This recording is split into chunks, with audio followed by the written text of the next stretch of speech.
வாழைப்பழம் ரொம்ப கனிஞ்சிச்சு சாப்பிடவே முடியலன்னு இனிமேல் தூக்கி போட்டுறாதீங்க. நல்ல பழுத்த வாழைப்பழத்தில் கேக் செஞ்சோன்னா செம்ம டேஸ்ட்டாக இருக்கும். நான் இன்றைக்கி 5லேருந்து 6 வாழைப்பழத்தை எடுத்திருக்கேன். அதை நல்லா ஸ்பூன் வச்சு மசிச்சுக்கிறேன். இப்போ மசித்த வாழைப்பழத்தை ஒரு பாத்திரத்தில் சேர்த்துட்டு கூடவே 3/4 கப் அளவுக்கு சீனி சேர்த்து வாழைப்பழத்தோட நல்லா ஈவனாக மிக்ஸ் பண்ணிக்கணும்.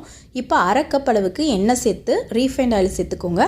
அதையும் வாழைப்பழத்தோட நல்லா ஈவனாக மிக்ஸ் பண்ணதுக்கப்புறமா ஒரு ஜல்லடை ஒன்று வச்சு 1/2 கப் அளவுக்கு மைதா, 1 table spoon baking powder, 1/4 teaspoon baking soda சேர்த்து மாவை சலிச்சு உள்ளே சேர்த்துட்டு நல்லா ஈவனாக மிக்ஸ் பண்ணிக்கணும். இப்போ இதில் 1/3 கப் அளவுக்கு பால் சேர்த்து நல்லா ஈவனாக மிக்ஸ் பண்ணோன்னா நம்மளோட கேக் பேட்டர் சூப்பராக ரெடி ஆயிரும். ஃபைனலாக கொஞ்சம் ஃப்ளேவருக்காக வெனிலா எசன்ஸ் சேர்த்து நல்லா ஈவனாக மிக்ஸ் பண்ணி வச்சுக்கோங்க.